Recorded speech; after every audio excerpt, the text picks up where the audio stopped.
Bienvenido a Los Vigilantes. No olvides suscribirte y activar la campanita de notificaciones. Afganistán.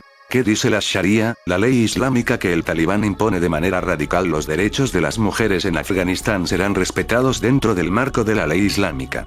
Así lo declaró el talibán en la primera conferencia de prensa que dio el grupo fundamentalista islámico el martes, tras retomar el control del país el domingo. Es una afirmación que busca apaciguar los temores de muchos afganos, pero en particular de las mujeres, que vieron sus derechos completamente cercenados durante el dominio talibán, entre 1996 y 2001, que impuso una versión estricta y radical de la ley islámica o sharia. Durante esa época eran comunes las lapidaciones de las mujeres acusadas de adulterio, así como los cruentos castigos corporales tanto para hombres como para mujeres que quebrantaban la ley. Las mujeres tampoco podían trabajar o circular solas por la calle, y a las niñas mayores de 10 años se les prohibía asistir a la escuela. Pero ¿qué dice la Sharia y qué significa la aplicación de sus principios en la práctica?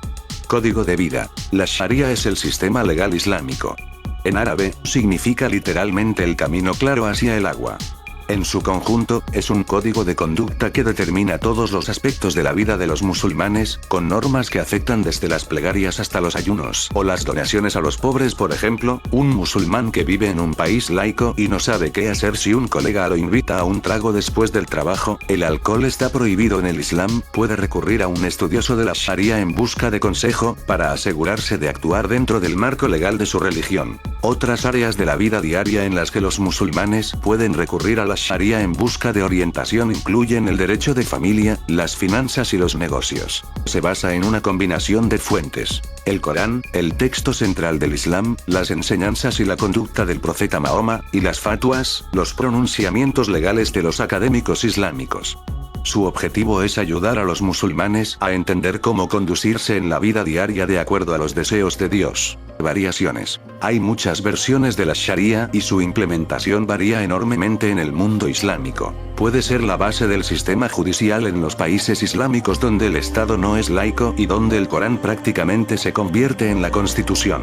Otras constituciones pueden solo incorporar aspectos de la Sharia, o puede simplemente ser una guía para las acciones privadas de los musulmanes en países laicos. En los textos constitucionales de algunos países musulmanes aparece la Sharia como la base fundamental de jurisprudencia. Es decir, no se puede tomar ninguna decisión que esté en contra de la Sharia, como en el caso de los estados que llamaríamos más fundamentalistas, como Arabia Saudita e Irán y ahora el Afganistán de los talibanes, explica Ignacio Gutiérrez de Terán, director del Departamento de Estudios Árabes e Islámicos y Estudios Orientales de la Universidad Autónoma de Madrid. Además, la interpretación de estos principios difieren en gran medida según qué escuela de jurisprudencia se trate. Las principales son 6, 4 sunitas y 2 chiitas, y el talibán se enmarca dentro de una de las corrientes sunitas. Unos los vinculan con la Hanafi, aunque otros consideran que están más cerca de la Hanbalí, la cual han transformado y adaptado de forma propia, tornándola más extrema y literal.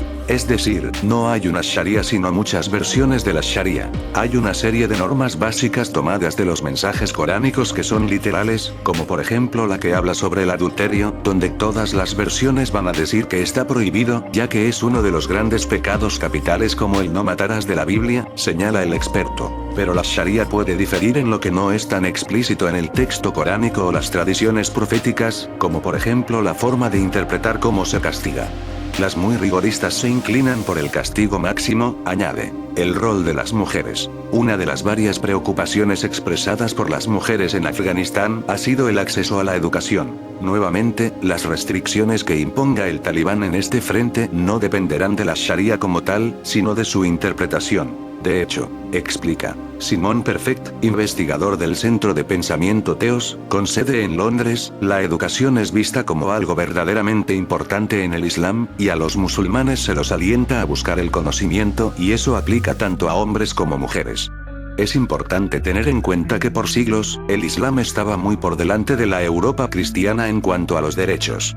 Desde el inicio del Islam, las mujeres musulmanas tenían derecho a tener propiedades, algo que no ocurrió en Europa hasta alrededor de 1800, dice. Por eso hubo muchas mujeres musulmanas académicas que tuvieron un rol muy importante en darle forma a la tradición, añade. tapadas de pie a cabeza. Lo mismo ocurre en cuanto a la vestimenta. Mientras que la tradición dicta el principio de la modestia tanto para hombres como mujeres, en la práctica, cada interpretación de la Sharia llega a conclusiones diferentes sobre cómo deben vestir ambos. En algunos países se entiende para las mujeres que vestirse de forma recatada es cubrirse la cabeza o la cara con un velo. Una interpretación literal y extrema significa la obligación de llevar la burka, que cubre a la mujer de pies a cabeza. Lo mismo en el caso de los hombres, donde una interpretación más extrema los obliga a dejarse la barba y mostrar solo los pies, las manos y la cara. En los regímenes autoritarios no es una cuestión de decisión personal, de las mujeres se espera claramente que se vistan de una manera muy conservadora, explica Perfect. De los hombres también se espera que se vistan de forma modesta. Algunos van más allá y se tiñen la barba de rojo, como se creía que la usaba el profeta. Lo hace por imitación, como un acto de devoción. Todo es Sharia, insiste Gutiérrez de Terán. Es que hay una Sharia rigorista de los talibanes y otras menos rigoristas. Pero es la misma Sharia. ¿Cuáles son algunos de los castigos más severos?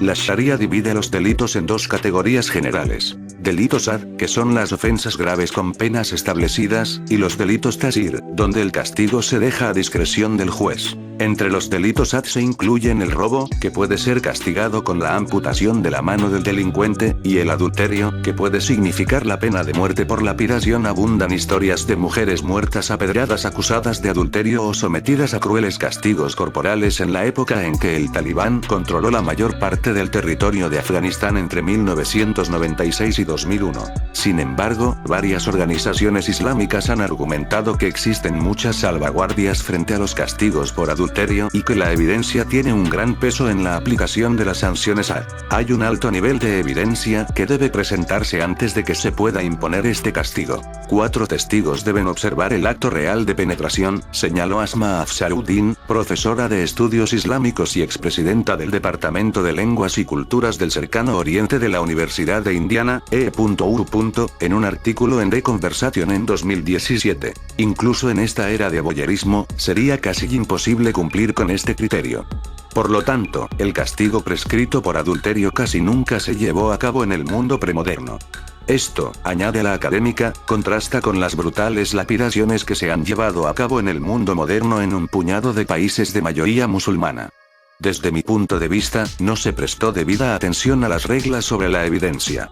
En muchos de estos casos, los políticos que quieren parecer islámicos están pidiendo a los juristas modernos, que tienen muy poca formación sobre la ley islámica clásica y no entienden los principios de la Sharia, que implementen castigos islámicos. Por su parte, la ONU ha dicho en referencia a la muerte por lapidación que constituye tortura u otros tratos o penas crueles, inhumanos o degradantes y, por tanto, está claramente prohibida. Cabe aclarar que no todos los países musulmanes adoptan o aplican este tipo de castigos en caso de delitos graves. ¿Cómo se llega a una sentencia? Como cualquier sistema legal, la Sharia es compleja y su práctica depende completamente de la calidad y la capacitación de los expertos. Los juristas islámicos ofrecen recomendaciones y fallos. La recomendación que se considera una decisión legal formal se llama fatwa. Los fallos y recomendaciones dependerán de la escuela de la que provengan los juristas. Pero, además de la escuela jurídica, hay otro factor que influye en la interpretación y aplicación de la Sharia. Son los códigos tribales, explica Gutiérrez de Terán. En la Sharia que han desarrollado los talibanes también pesan los códigos tribales propios de los pastunes, un grupo etnolingüístico, que son sobre todo patriarcales, y por eso allí se relega tanto a la mujer. Durante la primera rueda de prensa, los talibanes aseguraron que las mujeres podrán seguir yendo al colegio y al trabajo, aunque no dieron más detalles de lo que significa, en la práctica, esta afirmación. Habrá que ver con el paso del tiempo, cuánto de estas promesas se harán realidad. Gracias por vernos, no olvides comentar y compartir.